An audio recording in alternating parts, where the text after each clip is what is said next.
तेवढं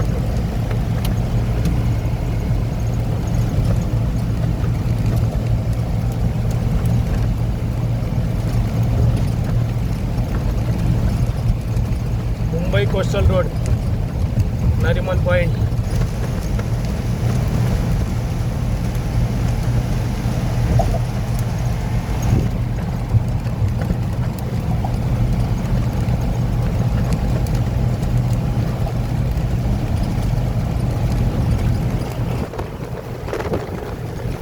आता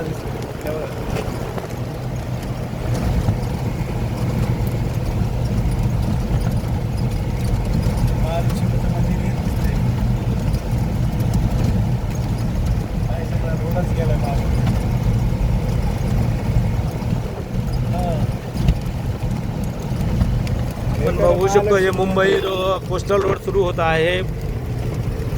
एकदम स्वच्छ आणि खाली रोड आहे, ट्रॅफिक नाही आहे. आम्ही सन्माननीय संघर्ष योद्धा मनोज जरांगे पाटील यांच्या आमरण उपोषण स्थळी म्हणजेच आझाद मैदान मुंबई या ठिकाणी उपोषणकर्त्या मराठा बांधवासाठी रात्रीचं जेवण घेऊन जात आहोत.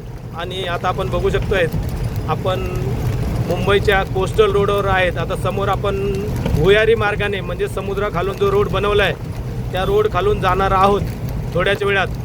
हा सगळा मोठा फ्लायओव्हर आहे आणि अगदी स्वच्छ रोड, खाली ट्रॅफिक नाही. इकडे समुद्र दिसतोय बाजूला आणि या समुद्रावरचे लाईट्स दिसत आहेत, आपण बघू शकतो. उंच उंच बिल्डिंग आहे साईडला. नरिमन पॉइंट, मंत्रालय इथून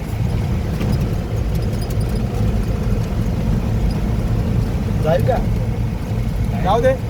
तेव्हा एक मोठी बस चालली आहे, तेव्हा पांढरी दिसली का? तेव्हा दिसली का वाईट? पाच झाली तेव्हा रात्र दिसली. आता आपण भुयारी मार्गातून जात आहोत. Mumbai coastal road Nariman point भुयारी मार्ग बघू शकतो आपण. हे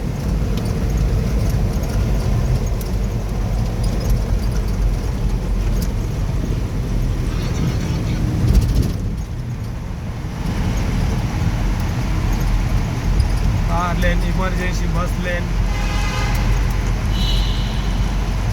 आता हा समुद्र खालून रोड जात आहे मित्रांनो.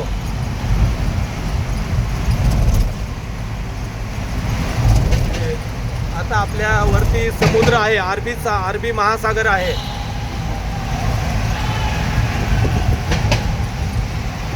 आता आपण डायरेक्ट नरिमन पॉइंट या ठिकाणी निघणार आहोत. वरळी इथून समुद्रामध्ये गाडी टाकलेली आहे भुयारी मार्गातून.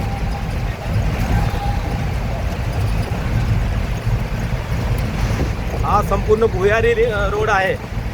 वरती अरबी महासागर आहे म्हणजे समुद्र आहे आणि खालून रोड बनवलेला आहे.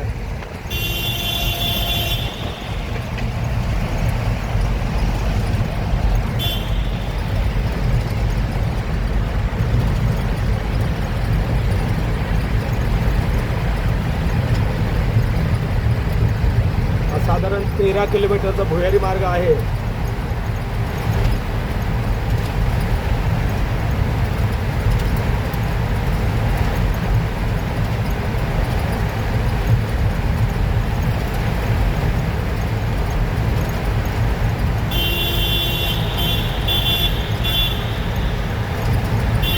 आरामात जाऊ रे, ओव्हर लिमिट नको जाऊ, आरामात जाऊ.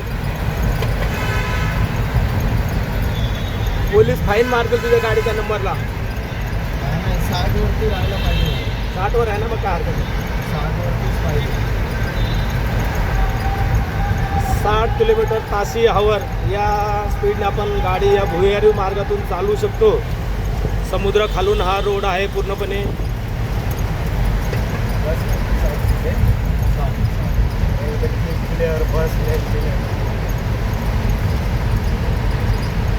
आणि भुयारी मार्गामध्ये थांबण्यास सक्त मनाई आहे, तसेच हॉर्न वाजवण्यास सुद्धा मनाई आहे. एक इमर्जन्सी लेन म्हणजे बस लेन ठेवलेली आहे. इमर्जन्सी गाड्या बंद पडल्या तर शेवटची लेन ही इमर्जन्सी लेन आहे.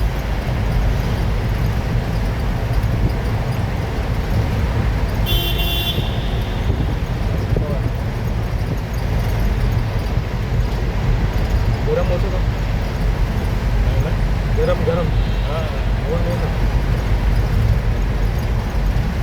आता बघतो आपण समुद्रातून बाहेर निघणार आहोत थोड्याच वेळास.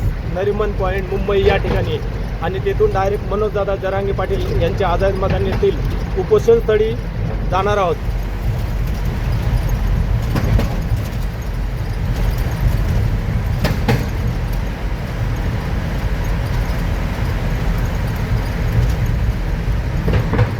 स्वच्छ आणि नीट अँड क्लीन असा हा भुयारी महामार्ग आहे.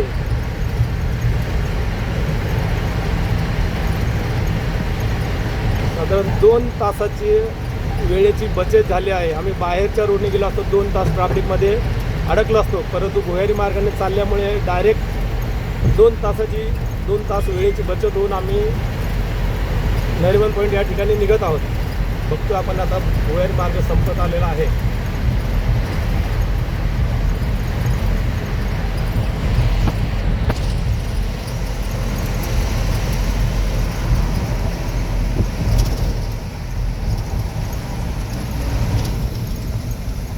बघू भुयारी मार्ग संपलेला आहे. हे आता नरिमन पॉईंट आलेला आहे. कुठे घेऊन सरळ घेऊ ना? हो सरळ सरळ घे. इकडे सरळ ना? हो संपला भुयारी मार्ग आपला समाप्त होत आहे.